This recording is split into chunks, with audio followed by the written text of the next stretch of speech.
sur quoi je travaille, pour le dire très simplement.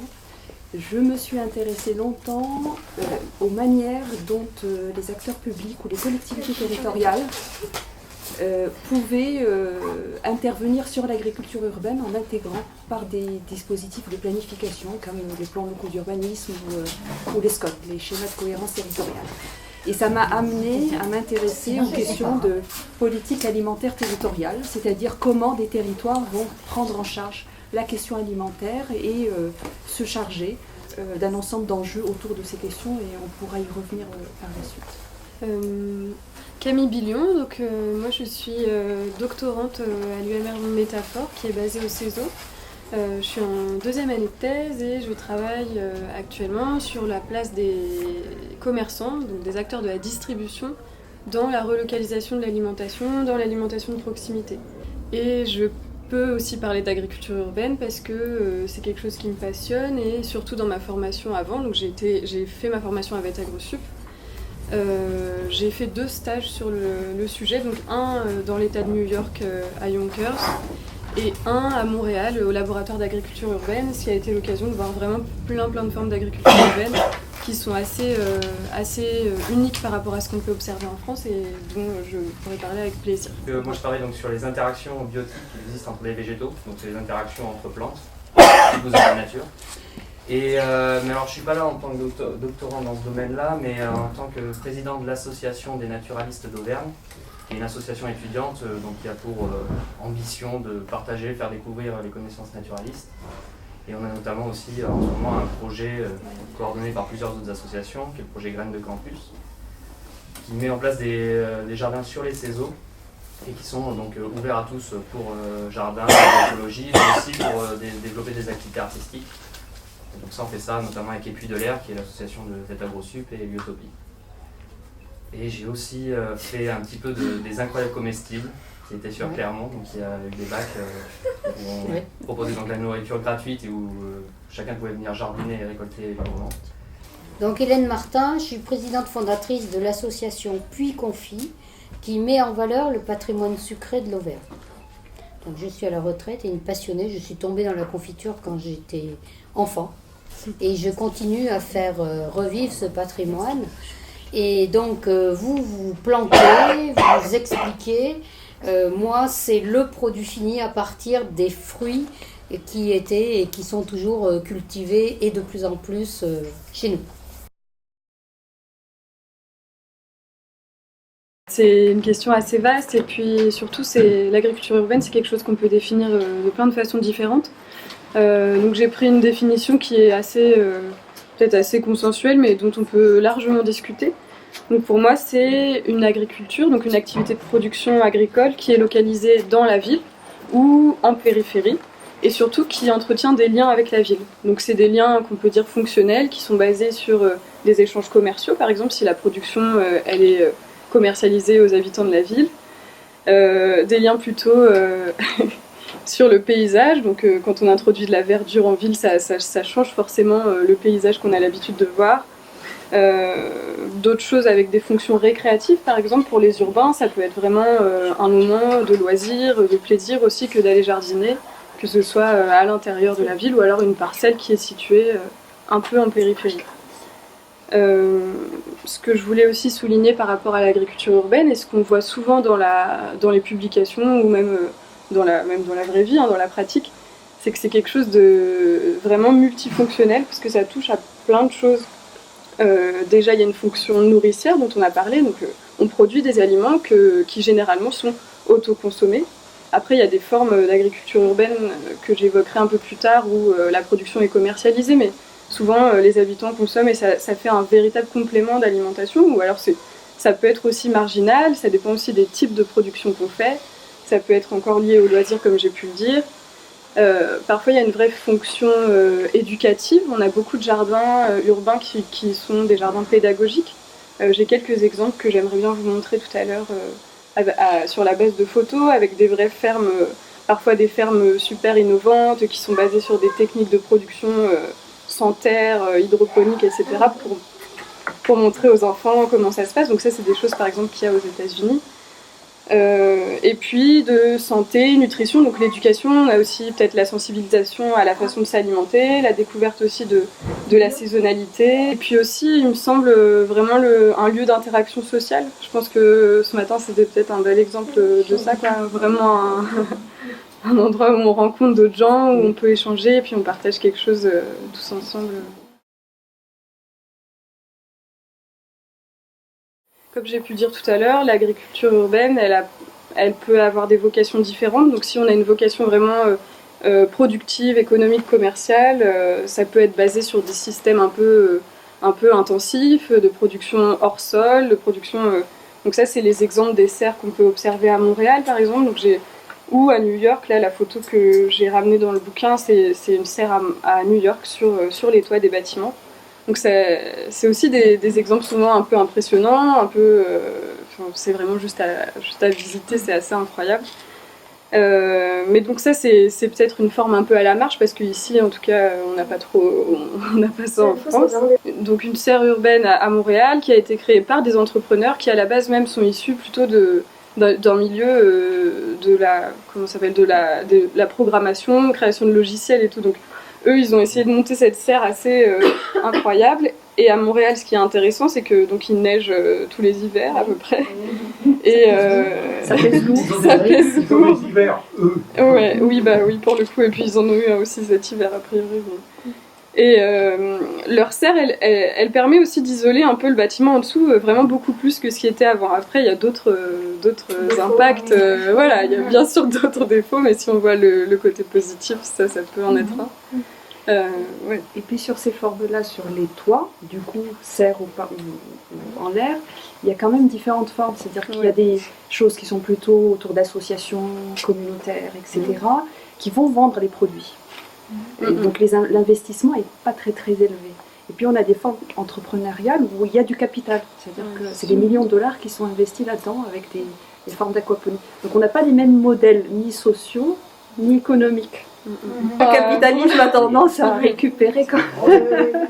Alors il y a le cas de Détroit, c'est une ville dont on parle beaucoup, dont la population a baissé parce qu'il y a la crise de l'automobile, etc.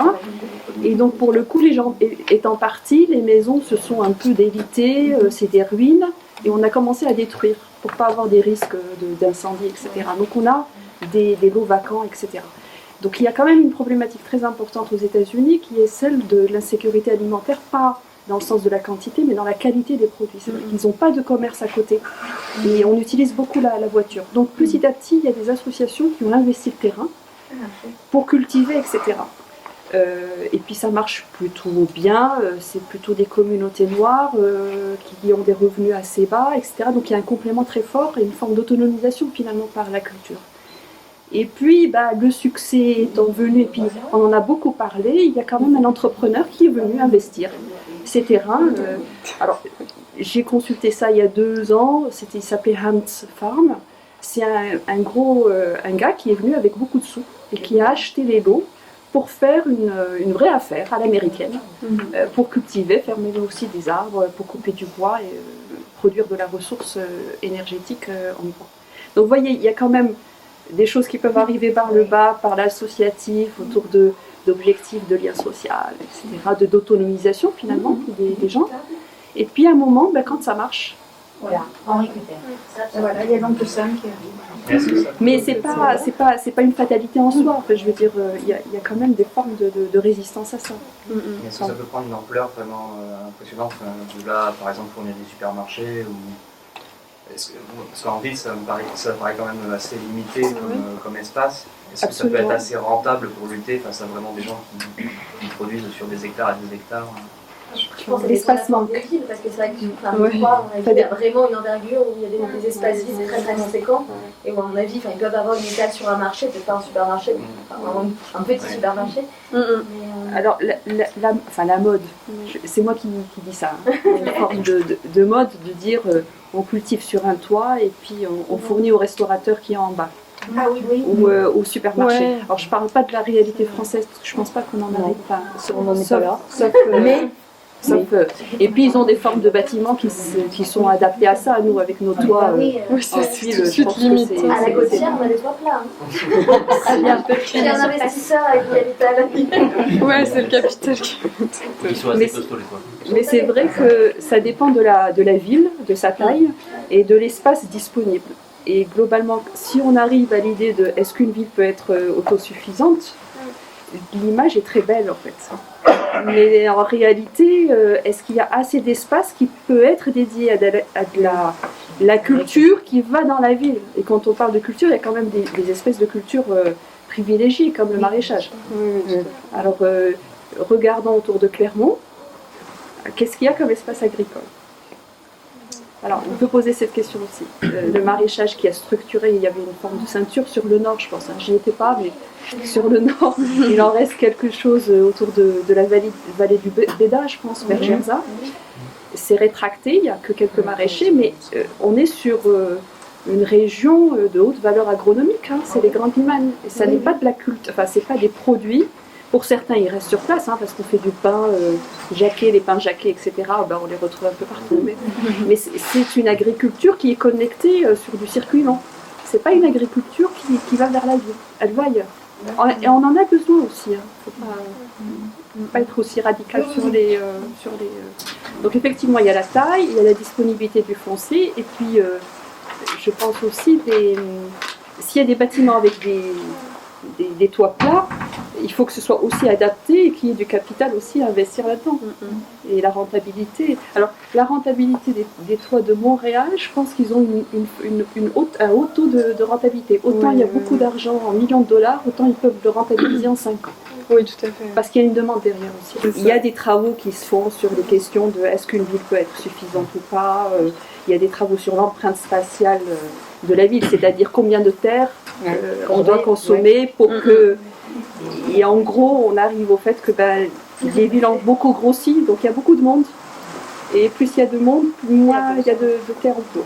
Puis aussi des techniques de cultiver aussi, parce que c'est vrai que je dois un choix avec un tracteur en fonction d'une certaine manière, et dans la nécessaire, il y a peut-être plus de mélange, de la permaculture, et qui sont peut-être aussi plus rentables sur le mètre carré. Oui, c'est ça. Par exemple, les serres Loufa, donc l'entreprise, ça s'appelle Loufa, Lufa à Montréal. C'est un système hydroponique. Donc en fait, il y a un petit substrat qui est une espèce de mousse artificielle dans laquelle ils posent leurs petits plants. Et sinon, c'est juste un système de circulation d'eau, donc de l'eau qui est récupérée. La question principale en fait de ce mode de culture, c'est qu'il faut fertiliser. Donc ça veut dire qu'on emmène des fertilisants qui sont minéraux et qui viennent de, on ne sait pas vraiment où quoi. On peut pas. Voilà. Donc il y a pas de système parfait. Et eux, ils se gardent bien d'appuyer là-dessus. Ils sont plutôt à dire bon, on est comme l'agriculture biologique, mais en mieux en fait, parce que on fait appel aux insectes pour.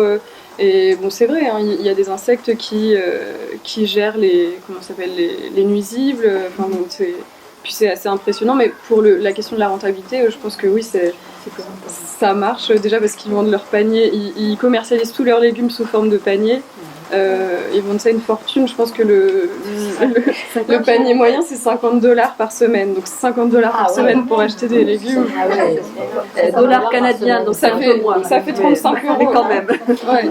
$50 par semaine pour acheter des Pourquoi est-ce qu'il y a une forte demande à Montréal? 50 € par semaine. C'est difficile à... Bah, ouais. Moi je dirais que Par rapport à nous qui ne sommes pas du tout de vendeurs, comment ça se fait? c'est la culture,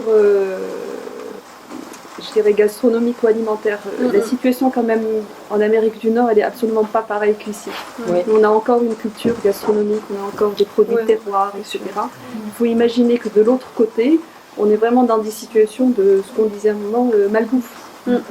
C'est-à-dire, voilà. Les légumes, ils n'ont pas le même goût ici. C'est pas la même terre. Non. Il faut aussi imaginer que... C'est pas des légumes, c'est de la junk food de micro.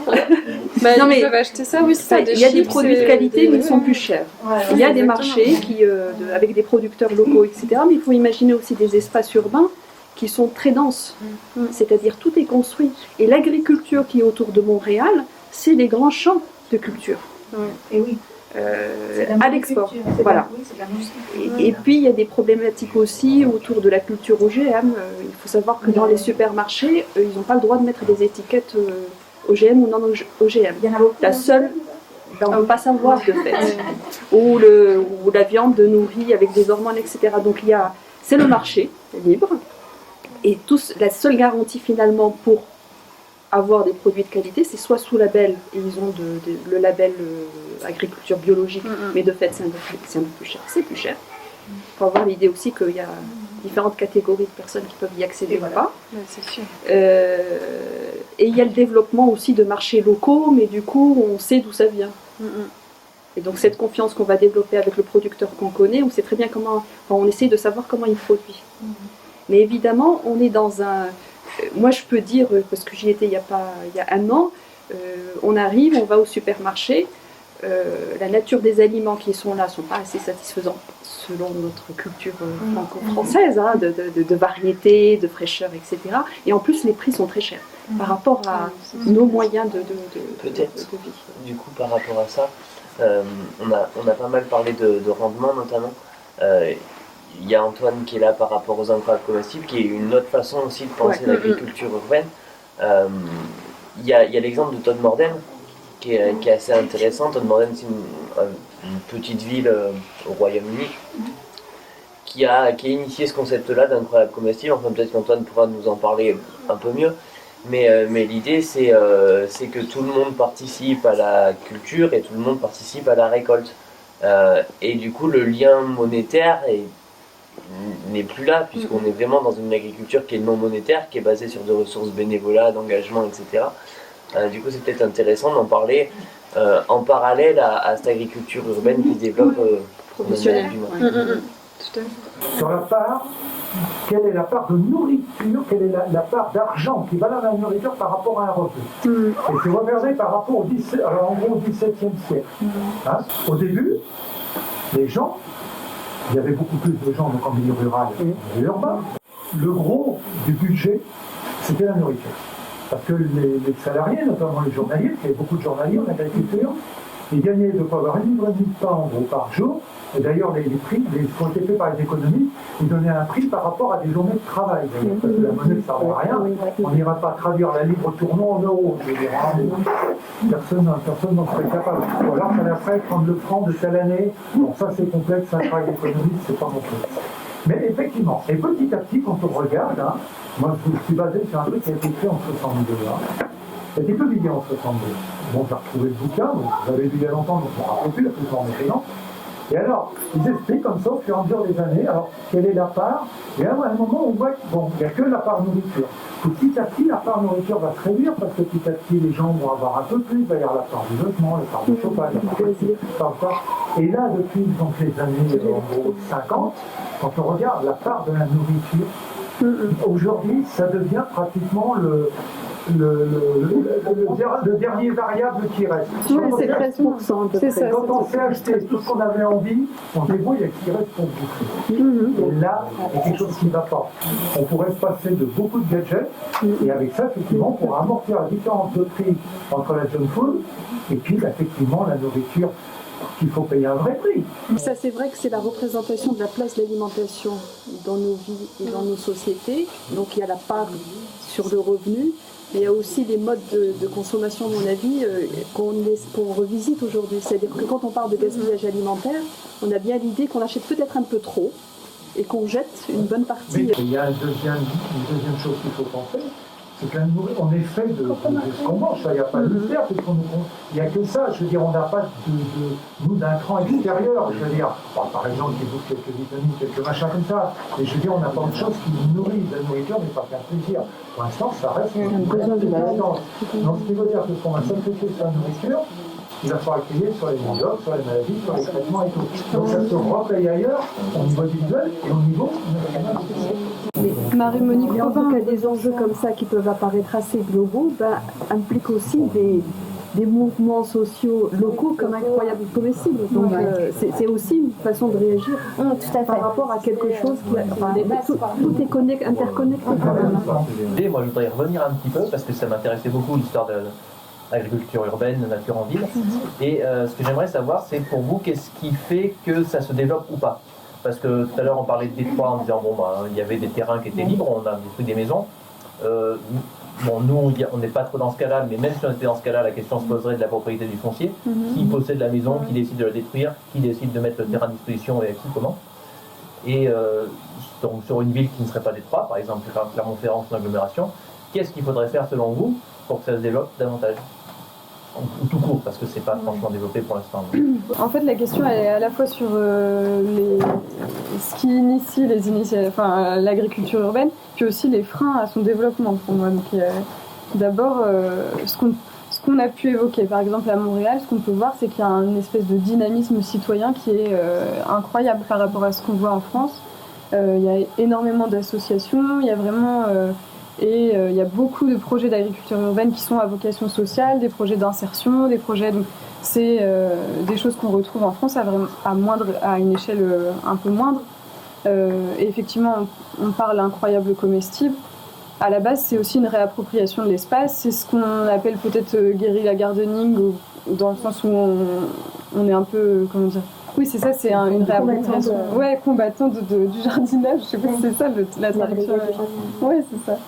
Mais il faut sauver les pistes d'un jardin, c'est ça. Ouais, c'est ça. Mais donc déjà, je pense qu'il faut des initiatives citoyennes. Ça repose beaucoup sur ça. D'abord, un mouvement citoyen avec des gens peut-être clés ou des assos qui sont là pour accompagner, pour aider à la sensibilisation, à la diffusion d'un mouvement comme celui-là. Et après, effectivement, ça pose plein de problèmes. Déjà, on en a parlé un peu de disponibilité du foncier. Souvent, c'est des terrains... Oui, bien sûr, pas de problème. Des terrains qui sont... quand c'est des terrains urbanisables, par exemple, ils sont disponibles pendant un temps limité. Et puis, finalement, ils vont être soit repris pour un autre projet, soit... et les habitants qui ont investi ce terrain-là pourront être juste déplacés, où on leur dit, bon, maintenant, c'est fini. Et puis, c'est comme ça. Il y a pas mal de projets comme ça, même en France, qu'on observe à Paris, où les gens se sont fait... Mais je pense à ces exemples-là, parce que finalement, je connais pas bien le cas clermontois pour ce qui est de l'agriculture urbaine. Mais c'est la même chose. Donc il y a ça, il y a aussi des questions de pollution des sols, par exemple. En milieu urbain, ça se pose beaucoup, parce que déjà, si on trouve un lieu, il faut aussi savoir dire si on peut cultiver là-dedans, s'il y a de la terre, déjà c'est bien, un substrat. Si on l'amène de quelque part, cette terre, il faut aussi qu'on puisse cultiver dessus, parce qu'il y a beaucoup le problème de la pollution aux métaux lourds quand on fait une production en ville. Sur une friche urbaine, tout à fait. Donc, et c'est de la responsabilité du maire s'il y a un problème de laisser. C'est-à-dire s'il y a une intoxication, c'est de la responsabilité de la ville. Ouais. Donc ça, c'est un il y a ces dettes de gestion, voilà. Ça va être une gestion. Je suis interrompue. Non, pas de problème, mais ça me fait rebondir justement sur...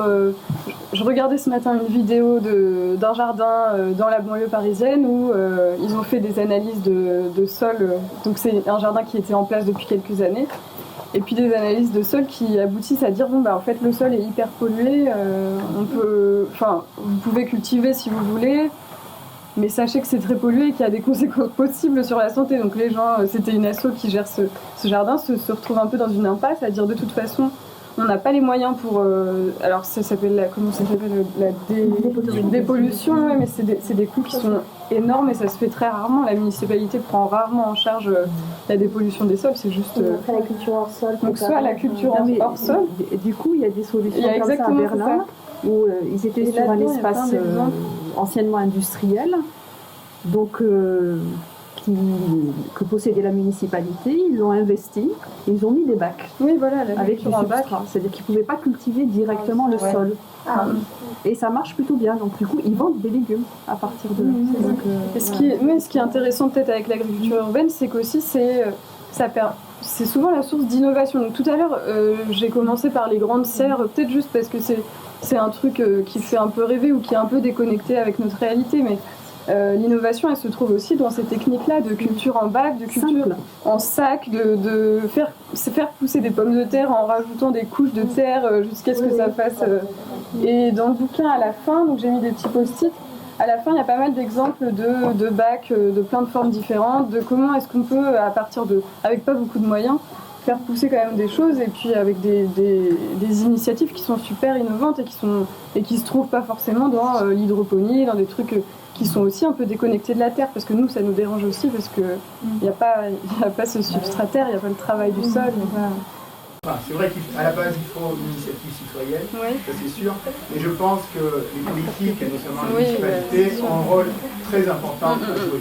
Ce sont eux quand même qui sont à l'origine des plans d'urbanisme, donc à travers par exemple la mise en place d'un PLU, c'est vraiment une volonté, la commune elle peut tout à fait réserver des espaces pour développer ce genre d'initiative. Après, pour revenir à Clermont, je pense qu'on est sur une piste qui a un potentiel énorme au niveau agroécologique, si on peut parler. Avec des mots savants. Comme utilise aujourd'hui. On avait une foule de jardins, on avait une foule de vergers. On est aujourd'hui en train de construire une urbanisation sur ces terrains-là. Donc trouver des terrains à Clermont, s'il y a la volonté politique et s'il y a, à mon avis, des gens citoyens qui sont prêts à prendre en charge ces terrains, on peut faire des choses formidables. Et on le fait. Alors, il y a des initiatives. Mais je pense que voilà, il y a encore la marge de manœuvre et de développement, elle est énorme. On a des sites comme Montaudoux qui sont aujourd'hui complètement en friche, qui avant étaient des endroits extrêmement jardinés. Bon, la Gautière, je connais mal ce secteur, mais sans doute qu'il y a du potentiel aussi. Quoi. On est sur des zones de maraîchage. Quoi. Je pense que la volonté, elle doit venir de nous, d'un souhait de vouloir consommer autrement, et quelque part même au départ sans vouloir forcément consommer. Parce que pour typiquement les incroyables comestibles, donc c'est des bacs qui sont au milieu de la rue, dans l'espace public, et chacun fait concrètement ce qu'il veut. Et donc forcément ça n'a pas vocation à nous nourrir, c'est impossible. On n'a pas des bacs, et puis c'est un métier de nourrir les gens, donc on ne peut pas le faire. Mais néanmoins rien que l'idée de pouvoir planter, de travailler un petit peu la terre, de savoir comment ça se fait, parce qu'on ne le sait pas forcément tous. Il y a un monsieur qui est venu avec son enfant avec qui on a été planter les tomates, il ne savait pas à quoi ça ressemblait des graines de tomates, et pourtant moi il m'a semblé que c'était la chose la plus évidente quand on mange une tomate. Et c'est pas grave qu'il ne le sache pas, mais du coup, en 2 secondes, il l'a découvert et il était aux anges, il avait 40 ans, ce monsieur. Donc du coup, au moins ça, on arrive à après retrouver un petit peu de sens et à peut-être s'orienter dans notre consommation. Après, pour revenir sur ce que vous disiez sur les municipalités, effectivement, on ne fait rien sans les municipalités. Et en tout cas, pour Clermont, je ne dis pas parce que M. Bonnet est là, mais en tout cas, nous, sur les incroyables comestibles, on a fait un courrier au maire. On a dit on voulait faire un bac, c'était le dernier qu'on a voulu faire, c'était... Au Salin il y avait au Salin, on en a mis un dernier vers Auchan, avec une école. Et on nous a dit, bah oui, rencontrons-nous, on fixe les modalités et on vous fournit le bac, la terre, on vous fournit. Voilà, ça n'a pas été plus compliqué que ça. Ce que je veux dire, c'est que du coup, on a tous la possibilité à un moment, si on a une volonté, effectivement, d'au moins le demander. C'est peut-être pas aussi facile à chaque fois. Hein. Pour le compost, par exemple, on nous a dit non, c'était pas possible de faire un bac de compost. Mais par exemple, pour les jardins, ça a été possible. Donc il y a vraiment, je pense que la possibilité de le faire, si nous on s'y met aussi. Parce que quelque part, je pense que les politiques, ils ont pas aussi, ils peuvent pas tout gérer. C'est pas possible. Je pense que clairement, c'est une des villes qui en a le plus. Ah bon? Et, oui. On en a vraiment partout. Il y en a deux au Café Pascal qui les ont sortis maintenant. Bon, ça, c'est leur bar. Donc. On ne peut pas non plus tout imposer. Mais il y en a au Salin, il y en a à Gergovia, il y en a au Cézo, il y en a au Verne. Il y en a eu ici l'année dernière ou il y a 2 ans, je ne sais plus, sur de la paille, des blocs de paille qu'avait fait Cyril. Enfin, il y en a vraiment qui se créent un petit peu partout, et après la difficulté, c'est nous en fait, parce que l'idée c'est que ce soit les citoyens justement qui l'entretiennent, ce bac. Et donc des fois, s'il y a un peu moins de bénévoles, ça va. Et puis il y a cette idée que ce soit de la nourriture qui est à partager, c'est-à-dire qu'elle est à tout le monde aussi, et que c'est à tout le monde de s'en occuper. Du coup, voilà. Parce que l'investissement est pas plus dur que ce soit toujours le même qui s'en occupe, et quand il arrive pour prendre sa tomate, il y a plus. En fait, l'idée, elle est quand même un peu là aussi de se dire qu'effectivement, je ne produis pas forcément pour moi, mais c'est plus, voilà, je fais une activité de jardinage et derrière, forcément, il y a un lien social sur le projet Graines de Campus qu'on fait au Cézo. Il y a un jardin où il passe pratiquement pas grand monde à part des étudiants. Et il y a des gens qui se sont arrêtés juste parce qu'on était en train de mettre un coup de râteau et qui habitaient juste à côté et qui sont venus nous discuter alors qu'on n'aurait jamais parlé avec ces gens-là sinon. C'est impossible. Donc du coup, il y a en plus ce lien social qui se fait, et je pense que c'est sur ça que doit se baser le mouvement des incroyables comestibles. Et quelque part, bon, ben, si on a mis 3 mois à faire pousser des tomates et que le jour où on en veut, il n'y en a pas, bon, ben, tant pis, mais il y a quelqu'un qui l'aura sûrement apprécié. Il faut le voir un peu comme ça. Si vous y travaillez sur vos tomates pendant 6 mois, il y a de fortes chances que vous les y retrouver. Nous, on bataille, on bataillait les dimanches matins au salin pour que les gens se servent. Il y avait des salades, on disait, ben, vous voulez pas une salade non. Mais n'hésitez pas à le faire, parce que vraiment, on dit, non, mais vous l'avez faite, on n'a pas travaillé. Alors, on dit, mais si, mais c'est fait pour. Alors, on est obligé de leur couper, de leur mettre dans un sac, et puis ils partent avec, parce qu'ils en avaient envie, mais sous prétexte que c'est gratuit, que c'est... On n'est pas exactement, on a perdu cette notion de... Oui, mais alors, c'est aussi ça l'idée, c'est de retrouver un petit peu cette chose-là. On peut se donner les choses et recevoir un peu plus tard. Les oiseaux, l'avifaune en général, les abeilles, tout ça, ils ont une grande importance pour manger les insectes, pour polliniser, mais aussi pour manger les insectes qui pourraient bousiller les légumes et tout. Donc bon, il y en a même qui mettent des petits nids à mésanges à côté de leurs légumes parce que les mésanges mangent des larves qui sont dangereuses. Donc c'est pour ça que je me disais que quitte à faire un lien entre les légumes et les habitants, on pourrait peut-être aussi inclure les autres habitants, comme les oiseaux. Ça, c'est typiquement de l'agroécologie. On inclut en fait tout le monde. Et effectivement, l'idée d'un jardin, c'est un écosystème en fait. Voilà, oui. Et effectivement, s'il manque quelques partenaires à cet écosystème, bah, des fois, il y a des choses qui ne peuvent pas repartir comme il faut. Et puis ça éviterait des insecticides et tout ça. Alors, vous avez expliqué toute la culture, les produits, et moi je défends le travail qui suit, c'est-à-dire transformer, conserver tous les fruits de l'été pour arriver à fabriquer d'excellentes gourmandises et qui se consomment toute l'année. Et pourquoi je suis passionnée par ça? Bon, on passe. Je suis tombée dans la confiture, comme je vous ai dit. Mais c'est surtout que c'est toute notre histoire. Et quand on regarde les vieux textes, ça date. Les plus anciens textes datent de 1460, au temps de Louis XI, où on avait déjà des cultures d'abricotiers et de coings. Et à partir de là, on a conservé l'hiver ces abricots en pâte de coing et pâte d'abricot, qu'on appelait les confitures sèches. Et il a toujours été de tradition d'offrir ces pâtes d'abricot aux gens qu'on voulait remercier de ce qu'ils avaient fait pendant l'année. Et c'est quelque chose que j'ai connu petite fille et qui a failli disparaître. Et donc je m'attache depuis de longues années. Et j'ai créé l'association Puy Confit en 2004, justement pour faire revivre tout ce patrimoine extraordinaire, où en particulier quand vous regardez un abricot que vous cueillez sous l'arbre, quand il est transformé en abricot confit, vous dites c'est le même abricot, sauf que il n'a pas pourri sur l'arbre ni en bas, et vous pouvez le manger toute l'année, et en particulier on l'offre au moment des fêtes de fin d'année. Donc c'est ce patrimoine gourmand qui nous appartient, qu'il faut absolument faire fructifier. Donc comme on a de plus en plus de personnes, en particulier avec le Conservatoire d'espaces naturels, qui fait revivre toutes ces anciennes variétés qui ont été utilisées, et d'abord je vous félicite, et il faut qu'on continue à faire vivre tout ce patrimoine. Je trouve que c'est un métier merveilleux, parce que c'est un métier très dur. Être confiseur, c'est très dur, parce que le vrai confiseur, il sait tout fabriquer, et il lui faut des années pour apprendre son métier. C'est un métier qui est difficile et long, parce qu'il faut aussi bien savoir faire des pâtes de fruits, des fruits confits, des bonbons, des pralines, le chocolat aussi. Le chocolat, c'est un fruit. Et être chocolatier, ça s'apprend.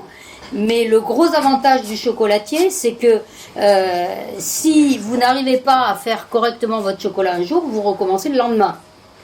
Celui qui fait un fruit confit, il ne peut pas recommencer le lendemain parce que le fruit, il est abîmé, il faut attendre l'année d'après. Et je trouve que transformer, et puis vous allez le voir tout à l'heure quand on va vous faire déguster d'une certaine façon, arriver à avoir un bonbon, par exemple, en forme de framboise, je trouve que c'est beau. Donc c'est tout ce procédé de fabrication qui contient tout un savoir-faire qui se transmet d'ouvrier confiseur en ouvrier confiseur, qui me fascine, je vous avoue, et que je ne voudrais pas qu'il disparaisse. Donc maintenant que je suis à la retraite de l'ancienne maison de Michelin, je passe beaucoup de mon temps à faire vivre tout ce patrimoine. Alors moi, je fabrique rien. Donc, je ne vais pas chercher mes fruits. Donc, dans l'association, je vous explique, il y a 90 adhérents, il y a des anciens confiseurs, des descendants de confiseurs et des professionnels qui, eux, achètent des fruits, les transforment et font de merveilleuses gourmandises. D'accord. Donc, ce que je fais, moi, c'est ce que je vous explique. On fait des conférences, on fait des expositions, parce que tous ces confiseurs, il y a encore un siècle, étaient dans toutes les stations thermales, et ils faisaient fabriquer des objets extraordinaires qui représentaient l'Auvergne. Et ces objets partaient dans le monde entier, puisqu'on avait plein de touristes, ils repartaient avec nos gourmandises et ces objets qu'ils exportaient dans le monde entier, avec toujours des dessins, des Auvergnats, etc. etc. Voilà. Aujourd'hui, je dirais malheureusement, vous avez les artisans qui savent toujours fabriquer en particulier les pâtes de fruits, et puis des confituriers qui achètent des fruits sur place, mais les grands n'achètent plus rien en grande quantité chez nous. Parce qu'il n'y a plus suffisamment de cultivateurs qui ont des quantités suffisantes pour être fabriqués sur place. Le seul produit que le seul confiseur de fruits confits qui existe aujourd'hui, qui est Creuzy, la seule matière première qu'il achète sur place, c'est la fameuse plante angélique. Tous les autres fruits, ils les achètent à l'extérieur. Donc c'est la démarche qu'on a prise, par exemple, avec l'angélique, où on a un confiseur d'angélique confite et on a un cultivateur. Et on me dit toujours, ouais, mais on va cultiver. Je dis non, on commence par relancer la consommation. Et quand là, il n'y aura pas suffisamment de produits, à ce moment-là, on pourra relancer des cultures. Mais on n'en est pas encore là. Tout le travail qu'on a fait depuis 3 ou 4 ans sur l'angélique, moi je trouve ça fabuleux. Mais on en est à encore consommer les seules 2 tonnes qu'on récolte chaque année, alors qu'il y a 60 ans, on en récoltait 250 tonnes. On peut faire un effort là-dessus. Cette plante serait originaire de l'Himalaya et aurait été ramenée par les croisés et qui se sont arrêtés à des endroits où il y avait de l'eau et du soleil. Bon, il y en a encore dans la Drôme, il y en a un peu chez nous et il y en a à Niort. Et il y en a en Islande. Et donc, oui, en Islande. Et donc, quand je regarde les textes, et quand on regarde un peu toute l'histoire de la plaine, de Montferrand, et tout le monde avait dans son jardin 2 plants d'angélique. Alors, qu'est-ce que l'angélique? Alors, vous allez me dire, ouais, je ne sais pas comment c'est fait. Alors, imaginez la rhubarbe. Vous voyez comment est la rhubarbe? Elle est verte, elle pousse jusque-là. Eh bien, l'angélique, c'est presque la même chose, sauf que la 2e année, ça fait 1,80 m de haut. Que la tige est ronde et creuse. Et qu'à la 2e année, c'est une ombellifère bisannuelle, elle meurt. Voilà. Et donc, cette plante d'1,80 m avec la fleur c'est une ombelle, c'est comme une boule vert clair, et qui fait des graines, et c'est ces graines que l'on recèle. Par contre, si on veut arriver à pouvoir confire ces tiges, il faut couper la fleur à un des pieds pour que le pétiole, justement, grossisse et soit très gros pour qu'on puisse le confire. Et c'est ce que nos chers Anglais ont toujours mis dans les cakes aux fruits confits. Mais il n'y a pas d'angélique chez eux. Non, donc ils l'achetaient chez nous, et ça s'est beaucoup développé au temps de Napoléon III. Grâce à Napoléon III, justement, qui a ouvert les barrières douanières, où d'un seul coup, il a fait baisser toutes les taxes qu'il y avait. Et donc, nos Auvergnats, qui ont commencé à apprendre l'anglais, se sont engouffrés chez les Anglais, qui faisaient ces cakes pour en particulier le mettre dans le package des soldats du Commonwealth. Et les soldats du Commonwealth, ils allaient partout dans le monde entier. Donc, moi j'ai des factures, enfin l'association a des factures, où on faisait partir des bacs entiers d'angélique confite par 250 kilos. Et ça, ils achètent plus? Alors, les Américains se sont mis à faire de l'angélique. Voilà. Voilà. Donc, on a perdu les marchés. Et puis, ça vaut un petit peu moins cher que si vous décorez un gâteau avec du pain-enzyme vert clair. L'angélique confite coûte plus cher puisque pour tout fruit confit, il faut 2 à 3 semaines pour arriver à confire. Donc, c'est du temps, donc c'est de l'argent et ça coûte quand même au kilo moins cher que le kilo de chocolat. Mais bon, donc voilà, c'est pas du tout le même procédé, mais pour moi c'est un produit d'appel pour continuer à faire connaître notre patrimoine sucré, dont l'histoire passe par l'abricot. Donc l'angélique c'est produit d'appel et derrière c'est l'abricot, d'autant plus que c'est le roi des fruits. C'est le meilleur. Je vous ferai goûter tout à l'heure une pâte de fruits abricot angélique. La vraie pâte de fruits d'Auvergne a toujours de la pulpe d'abricot qui rend la pâte de fruits moelleuse. Il n'y a rien d'autre dans toutes nos gourmandises que le fruit, de l'eau et du sucre.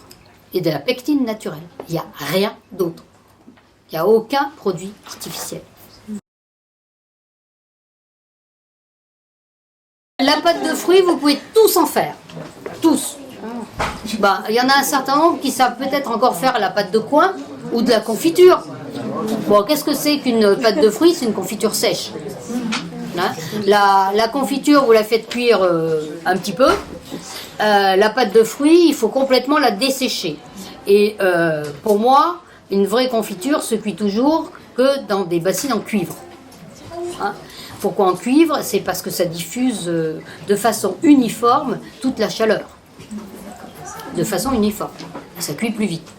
Et donc la pâte de fruits, n'importe qui peut en faire en mélangeant aussi bien de la framboise, ce que vous voulez. Si vous voulez faire la pâte de fruits d'Auvergne, ben vous rajouterez de la pulpe d'abricot. Et par contre, le fruit confit, c'est beaucoup plus difficile puisque à la fin, vous devez savoir reconnaître le fruit.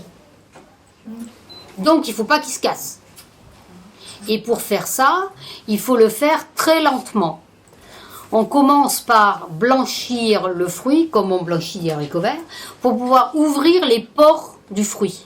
Donc si je prends un abricot, j'en ai fabriqué 2 ou 3 fois quand même, un abricot, il faut qu'il ne soit pas trop mûr.